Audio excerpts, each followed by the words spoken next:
This is the Mealtime Magic and Mayhem podcast. I'm Tricia Clark, your host, cooking coach, and kitchen mentor. We're here to talk about all things food, wine, travel, cocktails, and mealtime memories. So many memories are made around the table. We all know mealtime can be stressful, full of chaos and mayhem, but it's also the universal connector, a catalyst for communication and connection, and a time to create magic and memories. So many of our memories are tied to food, and I can't wait to share some of those stories with you here. I'm here to share ideas, inspiration, and stories to help you experience mealtime with a dash of magic and just a sprinkle of mayhem. You can expect new episodes weekly, including a mixture of interviews, personal stories, and some fun conversations about our adventures and misadventures in the kitchen and around the table. I hope you walk away feeling inspired to try something new in your kitchen or around your table to create more connection with your friends, family, and beyond. Thanks for being here. All right, welcome to another episode of Mealtime Magic and Mayhem. I'm your host, Tricia Clark, and my guest today is the fabulous Emily, is it Pasnack-Lapchick? Did I get that right? Yeah, Good. perfect. I've been working on that one. This is where I get tongue-tied, is on names quite frequently. So Emily, she runs the Chrysalis Exchange as a certified coach and a social impact consultant. She's worked in human rights, philanthropy, academia, where she's helped to create, launch, and redesign several programs. Her coaching specialties include navigating transitions, shifting from burnout to boundaries, and helping clients turn down the volume on self-doubt and turn up the volume on self-compassion. Emily supports nonprofits and socially conscious businesses through transitions, facilitating human-centered design, strategic planning processes, program design, and more. We connected in another group over a shared love of food, and I would say optimism. She's ever the optimist and loves to find everyday moments of joy, even from the time she was young. She loves to cook, was raised vegetarian, and eventually became vegan, which we've had a lot. I seem to be bringing a lot of vegans into my world, and vegan cooking is certainly not my specialty. So I'm super excited to have you here to talk about food, all things food and the connections that we make through them. So welcome. Thanks for joining us today.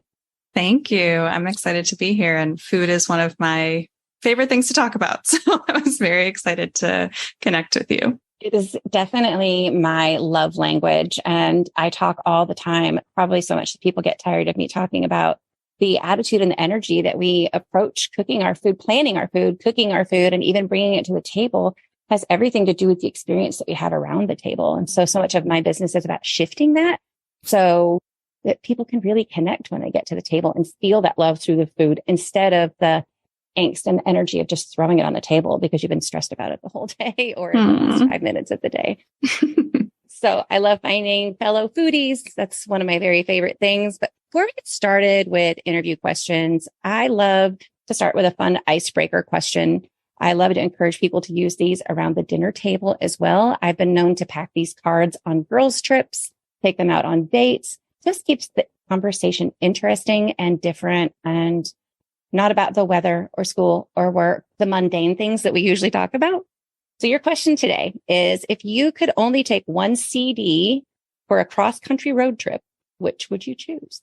Well, first, I will say I have a whole binder of CDs in my car because I have a 2006 Honda Accord. And there's so many that I would think of, but the one that comes to my mind, which might be annoying for some people, but I had this mixed Disney soundtracks that I would sing all the time in college on my way to and from class. And it's just one of those things where, it's joyful, it's nostalgic, and I know a lot of the words. So that would be my choice. That mix of Disney soundtracks from my childhood. Oh my gosh, that's a great one. We quote a lot of movies in our family, and both of my children are musicians. I bring that up to say soundtracks have been a huge part of our lives since, my daughter has been obsessed with soundtracks since she was probably 3. And so knowing those words to the Disney songs or whatever musical was going on, one of my favorite stories from her as a child, she was obsessed with that movie Spirit. Are you familiar with that one from? Oh, yeah. I loved horses growing up. So she did too. And her imaginary friend was Spirit. She had an imaginary horse on the playground. Aww. Anyway, I'm going to try not to digress and make this a story about me and my daughter. But as we think about those nostalgic songs, right? Like those are great for road trips. But I remember being in the car with her and she was like, no, Mom, I want to hear the song where he's in the train car being shipped off. It's sad. It's snowing.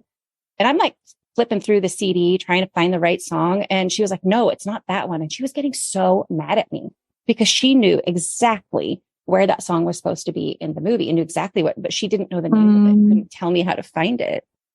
And so I say that because soundtracks like Disney songs, or for a long time, our family road trip soundtrack was the musical The Last 5 Years with Anna Kendrick. Did you ever watch that one? Oh, no, I don't know that one. It's fabulous, but the songs are catchy. And I mean, that would always get played on full blast on our road trips. Wasn't necessarily my choice, but it became the CD of choice that we listened to a lot. So yeah, Disney songs are such great sing-along too. They are. You could, at least for me, I can't not be happy listening to those songs. Or, I mean, sometimes angry too. I loved the Scar song from The Lion King growing up too. It's a fun, kind of scary, spooky song to sing. I feel like we could have a whole conversation about sing-along songs from Disney. We could. Okay. So, I mean, we've already discovered we have a lot in common. And I think really when it comes to how we enjoy food and think about food and our approach to cocktails. So I'm going to dive right in and I'm curious, we're going to start with cocktails. What sparked your interest in creating interesting cocktails? Yeah. So I, for a while now, have really loved seeking out really interesting cocktails and love going to places where I can ask whoever is bartending, is there something you can make that isn't on the menu if it's kind of a standard cocktail list, and just seeing what people come up with because there's so much creativity behind it. And a couple of years ago, I was kind of at a place in my life where I was feeling a little bit stuck and not able to access that passion and joy that I normally approach life with. And I was working with the first coach that I ever worked with. And one of the things that we were talking about were the things that brought me energy, the things that brought me joy and that I enjoyed doing. And creativity came up as this theme. And I was realizing that in my day-to-day work, I was not able to exercise my creativity that much and I just didn't have a place to fuel it within my job. So I was thinking, what are some of the other areas where I could play with creativity? And food had always been that for me. Always loved experimenting with different flavors, different textures. But with this interest in cocktails, I decided to kind of convert that and start to experiment with that. So that's where that initial idea came from. So do you have a couple of favorite cocktails that you like to share with us? Yes. So one of my favorites that I spent a while kind of messing with and eventually came to was, so I also really love tea. And there's this tea company I found that makes a lavender Earl Grey tea. There's the nice soothing of the lavender plus the little caffeine bump from the Earl Grey. So it's the Earl Grey lavender tea, and then fresh squeezed lemon juice, fresh pureed ginger that's then strained, and then either some honey or agave mixed with bourbon. Oh my God, that sounds amazing. Yeah. I love using Earl Grey. You know, what's funny is the podcast interview that I'm doing tomorrow. She is an expert on tea. So I'm going to have to send you the link to that one because her big thing is infusing tea into everything, like your cooking and baking. So I'm super excited to talk to her about that, but I'll definitely have to share that link with you. And for anybody who's listening, keep your eye out for that one because we're going to link these two episodes in topics. And I think that's going to be really fun. Oh, yes. I love that. I can't wait. I love tea. So I'm very excited for that too. I love to play with lavender. I love to make a lavender Earl Grey simple syrup. And that's usually where I bring mine. That's how I incorporate a lot of flavor through simple syrup. And then my husband likes to keep it low carb. So I do a lot of simple syrups with allulose so that it's sugar free. Oh. So here you talk about the lavender and the Earl Grey. Those are ones that are near and dear to my heart for sure. Yeah. I love that. Yeah. So that's one of my more complex ones that I have to make a bunch of stuff in advance generally. Otherwise it's pretty intense to make one cocktail with all of those things prepped. We'll be sure to drop that recipe in the show notes though, because I'm really excited to try it. And I've never even thought about pureeing fresh ginger and then straining it. So, okay, tell us about the next one. So I made that one a lot. Like I used to live in New York City, and especially I drank bourbon a lot there because it was colder. Now I live in Florida. So if I want something more refreshing, I love muddling usually cucumber as like the base vegetable, but then any sort of herbs, whether that's basil, even parsley, mint, of course, cilantro. And then I also love citrus. So lime and lemon would be my favorite, but sometimes playing with grapefruit as well. And a little bit of gin with that, and sometimes sparkling water, or if you have enough juice from everything else, then sometimes it's enough just to have that. So that's one of my favorite. And you can, again, like whatever you have at home, just throw it in there. Jalapeno too. I love spicy stuff. So throwing that in there is also really good. I feel like rosemary would be delicious. That would be really nice with that gin and the grapefruit. Oh, that would be lovely. Oh, definitely. Yeah. So, and I think that's one of the things about cocktails is there's the craft cocktail trend is so hot right now. And there are so many fabulous complex cocktails out there, but it almost makes it become this like, seem like this unattainable thing. Right. And I think what you're showing is that you can easily do things with stuff you already have at home that you cook with, and you can make delicious cocktails with those. It really is just about playing and using what you have. And if you don't like it, so what? You wasted 2 ounces of gin. Like, big deal, right? Try again with a different flavor. Yeah. And so I love to hear somebody else come on and talk about how they play with it, because that's a lot about how I approach cocktails. I love to take like the classic cocktails and then like make a different simple syrup to mix up the flavor, or try a different bitter. Have you ever had a Trinidad sour? No.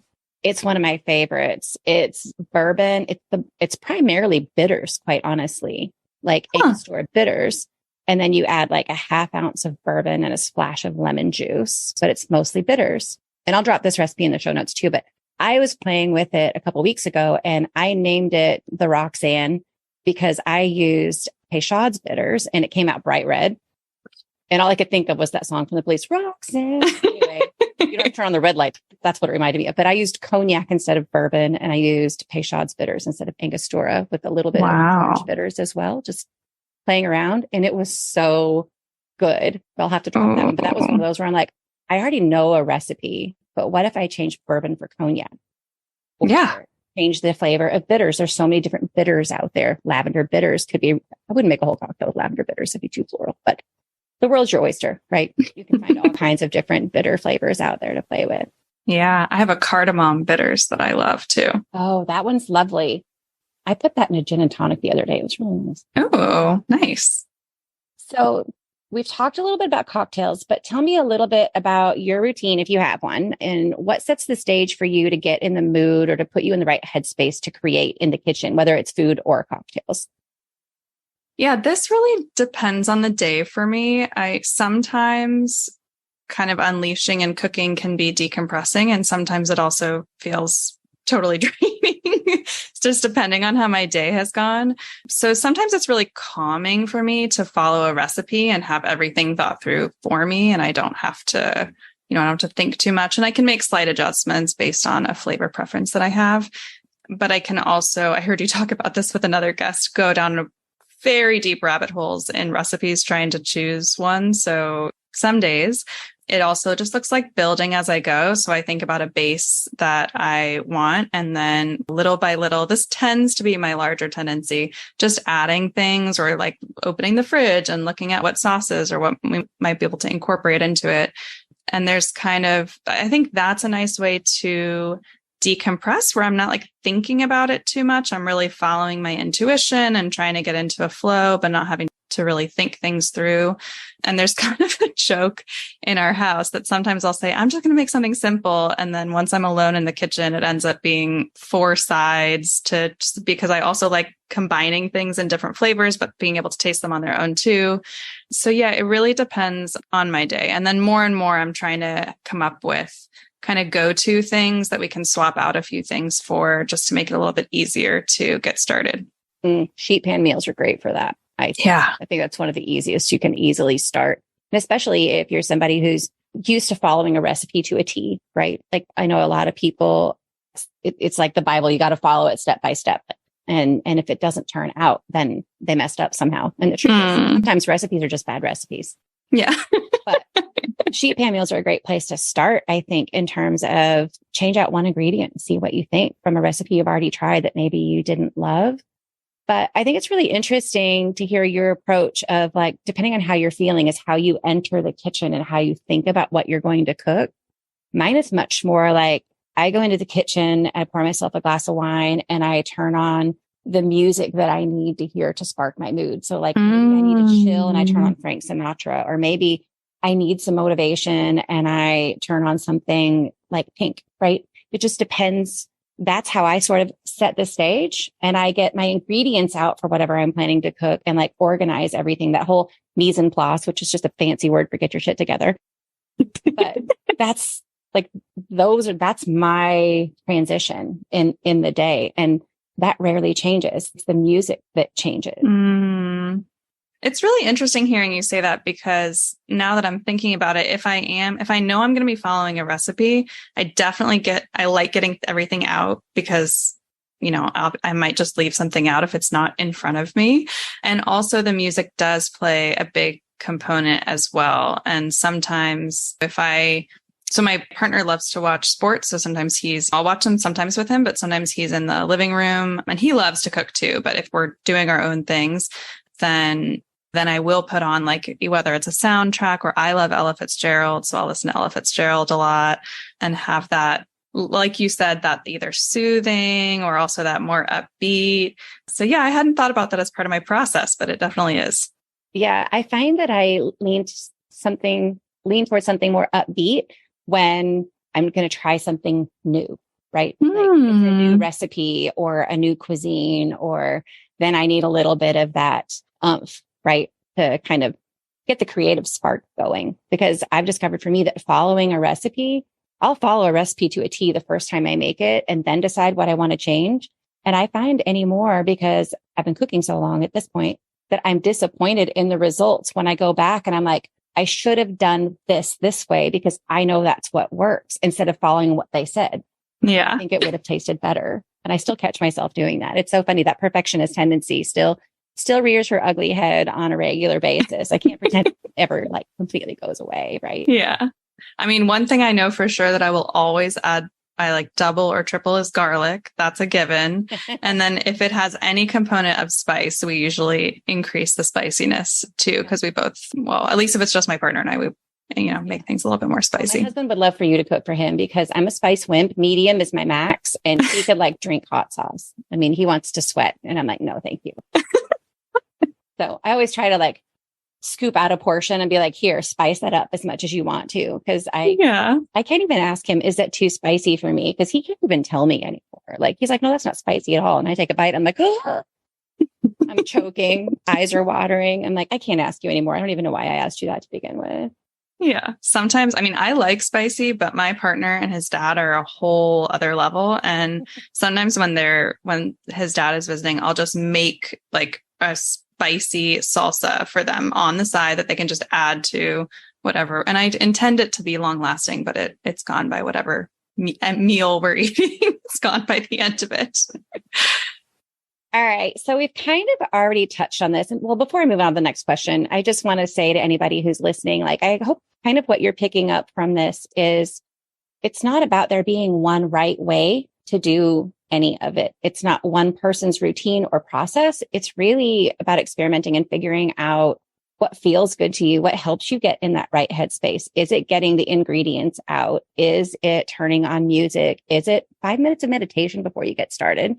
Or is it just kind of perusing in the pantry and picking out a few things that you know you want to use? Find whatever that is that puts you in that right space, because it really does change everything. So we've touched on this a little bit, but as a fellow entrepreneur with ADHD, how do you juggle your cooking love with the whirlwind of being a business ninja and like dealing with the quirky ways of ADHD? You've talked a little bit about like what your routine, like you kind of have a balance between having a plan and winging it depending on your mood. But are there other ways that you felt like you've used to overcome some of the ways that ADHD can rear its ugly head? And it's not always ugly, but it can add stressing points or add complexity. And what are some of those things you found that work for you? Yeah, thanks for asking this question. So I was diagnosed about a year ago. And before that, I'm in my mid-30s. And before that, didn't actually think that I had it. But once I became a business owner and was doing things on my own, I realized the motivation of other people was impacting me a lot. So it's been a big learning curve for me in general. And the food component has been really interesting because food has always been something I've been really passionate about. I've always loved cooking. And then sometimes I've been confused when I feel like too tired to cook, or I just want to avoid it, or I'm over it. But now I understand some of the reasons why that might be happening. And I don't think I fully appreciated the decision fatigue in particular that I would experience as a business owner until pretty recently. So one of the things as it relates to food that I've been trying to think about, so my partner and I actually we both have Apple phones. So we created a shared note where we have about 7 go-to meals that we both really enjoy, but also that have like one kind of base, but we could add a different sauce to it, or we could add like a few different ingredients just to change it up. Because one of the things I do realize is I can't eat the same thing over and over again. I get very bored, even though of course there are some meals that I love eating over and over again, but it's just one of those interest-based mind things. So that's been really helpful to alleviate some of that pressure. And in one, having to decide what are we going to eat tonight, and then 2, like having to think it through, but just having those things that are really go-to. And my partner and I both love to cook. Like we'll have Saturdays or Sundays where we just decide it's our cooking day, and we cook all day and have this fabulous meal, usually at like 10:30 at night. So we've tried to switch that a lot to the weekends to have that be the time where we can really explore more in depth those experimental things, or the things that take a little bit more time investment. And that's made a big, big difference. And also for lunch, something that's been really simplifying for me is just having some smoothies, having snacks throughout the day too, but having it be a hefty smoothie with like greens and fruits and vegetables and nuts and oats, even some silken tofu to make it a little bit creamy. So that has been something that's also taken a lot of that decision fatigue out, and something really quick that I can make, especially if I'm in my hyper focus and really working on something or moving between meetings. So yeah, those are some of the ways that I've approached it.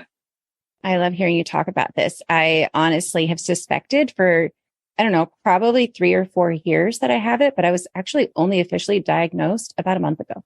Oh, wow. Yeah. And so to hear you, I mean, and what pushed me to go and get diagnosed was I was learning more and more out here in this online space about like the triggers of it and what it looked like. And I was like, oh my gosh, that really could be me, but I don't know. Like nobody's ever said anything about it my whole life. And so I was diagnosed, and I even given my job, like I love cooking. This is what I do, right? I help people streamline and create processes and habits that work for them. And what's been so close to my soul is finding out what works for you, because everybody's different. But hearing you talk about the decision fatigue and some of the not being able to eat the same thing over and over again, like I resonate with that so much, and never realized that was part of it, right? I just thought that was just me. And so then somebody would say, well, you're supposed to be the person that helps us like keep it all together. And I'm like, I mean, most of the time I can, but there's still some days where I'm just too tired to make a decision. Yeah, absolutely. That decision fatigue is been a really interesting piece of it to learn, and kind of learn where that stems from. So I love your ideas. A meal plan for me consists of like 4 or 5 recipes, 4 or 5 meals that we're going to have throughout the week. And I always keep a couple of things from like Schwann's or something from Trader Joe's, if you have one of those local, that's easier for me to pop in the oven or the microwave for those nights of decision fatigue. Or like you said, keeping your kitchen stocked with those things that you know that you use over and over again. But I keep that list, and I don't plan like Monday, Tuesday, Wednesday, because I'm too moody for that. Yeah. Then I come to Wednesday and I'm either too tired or that doesn't sound good to me. Right. Yeah. And so I keep a list of these are the things I have to choose from throughout the week, knowing that like it, not only if I'm exhausted, decision fatigue, whatever, I can also just have my husband grab something out of the freezer, or having a plan B and a plan C, quite honestly, I guess is my biggest word of wisdom for anyone listening and pick and choose from Emily's or from mine. Yeah, I love that idea. And I think that's one of the reasons when I think about meal planning, I like have my hands up in the air because I am moody. That's the exact word. I'm like, I don't want that right now. I wish I could come up with another word for meal planning, because the words meal planning are like almost borderline triggering for people, right? Yeah. I'm like, what's another way? I kind of think about like, this is so random, but if you're at a bowling alley, you have bumpers. Like, here's the boundaries that you work within, but you can go all the way to the right or all the way to the left or straight down the middle, like wherever you want to go. And I think that's what we found that works really well is like, what are those things that are really adaptable to a lot of different flavors, but have the same kind of standard core ingredients that you can have. And Trader Joe's is a great example. We recently found they have a Mexican style cauliflower rice. And in my freezer right now. Have you tried it? No. Okay. Well, I'm so curious to hear what you think because it's one of the very few things we don't season at all. And the first time I made it, my partner didn't know what it was. And he thought that I had flavored it. I'm like, no, this is just how it comes. And it's great. You can just add black beans. We have like vegan beef crumbles we add to it sometimes, corn, like you don't need to add that much to it. And that is one of our go-to things that we have now. Oh, now I'm so excited to try it. I'm excited for you. So I'm not vegetarian or vegan, but I'm married to meat and potatoes, man. But I prefer the veggies and the sides. Like I know I need protein. And so I'm excited to learn more about vegan cooking. I just bought a couple of vegan cookbooks actually to level up my skills there a little bit, because again, I keep bringing vegans into my world. And I think that's because if you haven't grown up vegan, it seems very intimidating to make the switch. Right. And so I think meal planning and cooking is already overwhelming enough. And then you add that to it and it becomes, I think, harder for some to find those options, or there's trusted resources, right, that aren't salad all the time or whatever. So I'm to learn more about vegan cooking. I'm going to be hitting you up for some ideas. Yeah, absolutely. And I think I would actually say, I think one of the reasons why I have so much creativity in the kitchen is being raised vegetarian. We had to be creative and like do things, but I think there's so much food you're eating every day that is vegetarian or is vegan, but it's just you're not thinking about it. So it's not as intimidating as it necessarily needs to be. All right. So traveling and food go together like peanut butter and jelly, right? So any wild stories about discovering offbeat dishes during your travels that made you go like, whoa, I didn't see that coming, or things that you had to come back home from travels and say, I have to figure out how to make that? So many things. So when I travel places, I don't know if anyone uses this feature on Google Maps where you can save places that you want to go. So I'll make a whole kind of list so that, especially when you have food restrictions, I have a lot of friends who are gluten-free too, or have different food allergies. It's a really easy way, no matter where you are in a city that you're exploring or a place that you're exploring, to have places saved where you know there's going to be an option for you, or where you just know there's good food. So that's one of my approaches to travel and food. So if we've come to a neighborhood for a different type of attraction, we can pull that up and see that there's 3 different restaurants and pick the one we want to go to. It's hard to choose, and we haven't recreated it yet. But last year we went to Chicago, and the food in Chicago, first of all, is just incredible. It is. It was hard to narrow down the restaurants we wanted to go to. And we had so much good food there. But one of the places that we went, like every single thing that we ate was unique and different to anything we had before. And I think it was entirely vegan, and it might have also been gluten-free, which we didn't know when we went there. And they actually run another restaurant that's not, but they care a lot about the environment and decided to open this one. And they had Nepal schnitzel on their menu. And Nepal is like cactus and it's like a very common like vegetarian or vegan taco ingredient that's used, but they had like the whole nopal, and then they had obviously taken the skin off and then battered it in breading. And they had, I don't remember what the sauce was, but that was so like ingenious and new and unique. And again, everything we had at that restaurant was amazing, but that was something that we thought, wow, we want to come home and make that. And nopal tacos are actually one of the first things my partner ever cooked for me. So it's something that we just love in general. But that was a really cool, whoa, I didn't see that coming moment. Oh, I can't wait for you to share that recipe when you get that one figured out. But we're almost out of time, and I feel like we could talk forever. In fact, I feel like we need to have a round 2 so we can go through the rest of the questions that I had planned, because this has just been so much fun. So much fun. So, but I want to leave a few minutes for you to tell people about who you are. I mean, outside of your bio, what you do, and is there how they can get in touch with you, and what are you promoting right now? What do you want people to get in touch with you for? Yeah, thanks so much and I'm down for round 2. And this has been such a fun conversation. It's just flown by. So actually the first question you asked me was about creating cocktails. And I mentioned at that time, I had been working with a coach, and part of that experience was, again, I was feeling a little bit like disconnected from myself, and just, I really didn't recognize myself at that time. And working with a coach was such a transformative experience for me, where I really felt like I returned to myself. I got clear on what was important to me, my values, and I changed the whole orientation of my life as a result of that. Over time, it wasn't like a complete switch, but by getting clear on the things that were important to me, I was able to make decisions around and start to dream again around what I really wanted my life to look like. And I realized at that time that there were so many ways in which I was delaying happiness. Like I was thinking about, I want to advance really far in my career, and that's why we're staying in New York City. And once we get to this certain point where we're successful and we can live anywhere, then we'll move back to Florida, where both my partner and I love the warm weather, first of all, the beach, and then our families lived here, and we really wanted to be closer to our families as well. So just kind of these moments where that question of like, why are we delaying our happiness came up. And I think there's so many narratives that people unfortunately live by around work really hard and save for retirement. And then once you're retired, you can rest and play and laugh and all of these things. But it became really important to me at that time to shift in my own career, to hold space for other people to reconnect with themselves, to interrogate some of the narratives and assumptions that are placed on us by society and by also well-meaning people who love us, like our parents and teachers and coworkers. So that's a lot of what I support people to do, is understand, what do you value most? How do you want to be spending your time? What's the impact that you want to have in your community or in the world?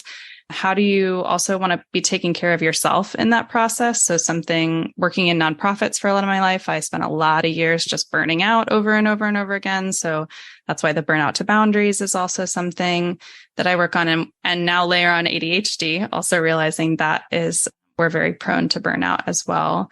So that's part of the space that I hold for people, is to take a step back to like shake off some of the assumptions and expectations of others and get really clear on what it is that you want, what it is that you value, what it is that you desire, and then make decisions from that place in a way that's in alignment with what you care about, who you care about, what you want to spend your time doing.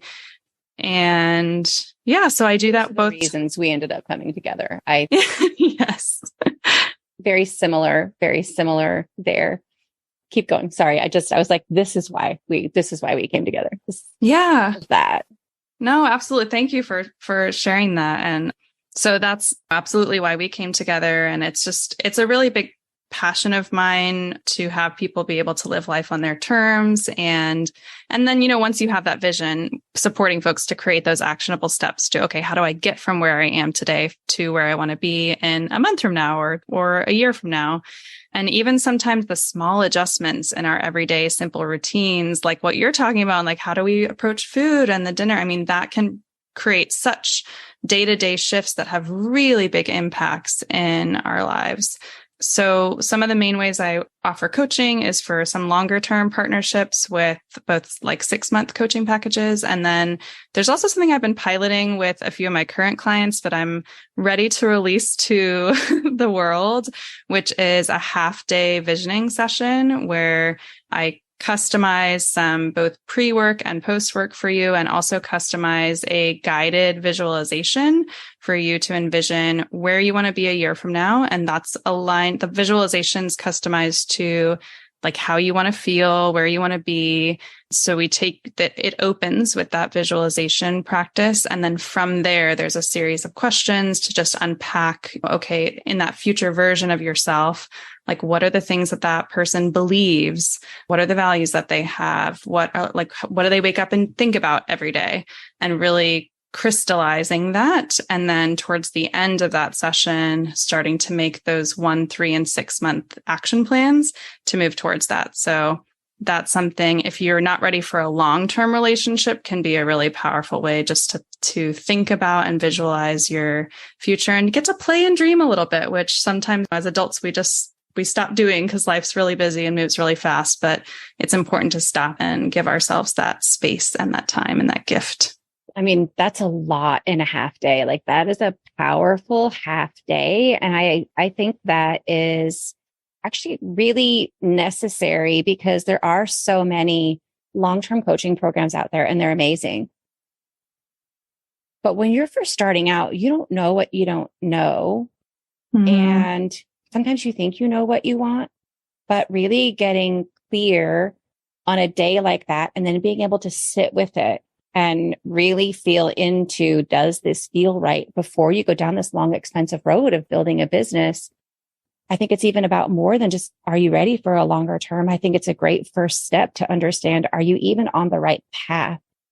Or does that need to pivot before you invest right into that larger coaching program? I think that's a fabulous offer, especially for those who are new and unsure. I meet so many women in these networking groups that are like, I don't really know what my offer is yet, or I don't really know who my ideal client is yet, right? And it takes a while to figure that out. But the process you're talking about helps you get crystal clear on that in a different way, maybe not in the client avatar way, so to speak, but that's important work that you don't always know needs to be done till you're already further down the road, or at least that's the case for me. Yeah, absolutely. And sometimes we can get so caught up in the, like, what the end point is, but taking the time. I mean, one of the things that I love about guided visualizations is part of the process is tapping into your 5 senses, and your brain actually doesn't know the difference between like what is, if you're saying something that has actually happened or it's happened in real life. So when you do a guided visualization and you see yourself in this future state where you're feeling whatever it is, more at ease, more confidence, you're feeling strong. A lot of people in the visualization see themselves as taller. Interesting. Which is very interesting. So there's so much you could unpack beneath that. But when you're able to see that, it also taps into our subconscious. So even if you're not like, intentional action, of course, is important. But even if you don't follow through on all those actions, people still see the shifts happening in their life, and they're seeing new opportunities that might have been there before, but their eyes weren't open to them. So it's a really powerful exercise that can have short and long-term benefits. Yeah. Beautiful. Well, tell everybody where they can get in touch with you, and we'll be sure to put all the links in the show notes as well, but tell everybody where they can follow you, get in touch with you, and then we'll sign off for round 1. Yes. So I am on both LinkedIn and Instagram. On LinkedIn, Emily Pasnack-Lapchick, and on Instagram, it's at Chrysalis_exchange. And also on my website, chrysalisexchange.com, you can find information more about me, about the services that I offer, as well as stories from some of the folks that I've worked with. So those are 3 different areas you can engage with me, and feel free to reach out on any of them. And with any questions you have, or just even ideas that you have or insights that you had from listening to this conversation. Thank you so, so much. And we will talk again soon. For all of you listening, thank you for being here again for another episode of Mealtime Magic and Mayhem. It's been a super fun conversation, and whether you feel called to reach out to Emily or you need help figuring out what your habits and processes need to be and really what you want mealtime to be, I'm just a phone call and an email away. Talk to you on the next episode. Thanks so much for listening. And if you enjoyed this episode, please go hit that follow button, subscribe, leave us a review. And if you're ready to change what mealtime looks like for you, breaking that cycle of chaos and having more fun in the kitchen, build some confidence and discover your love of cooking, schedule your free Dish with Trish call at the link in the show notes. We'll chat a few minutes and you'll walk away with personalized strategies to take your mealtime routine from tired to inspired. See you next time.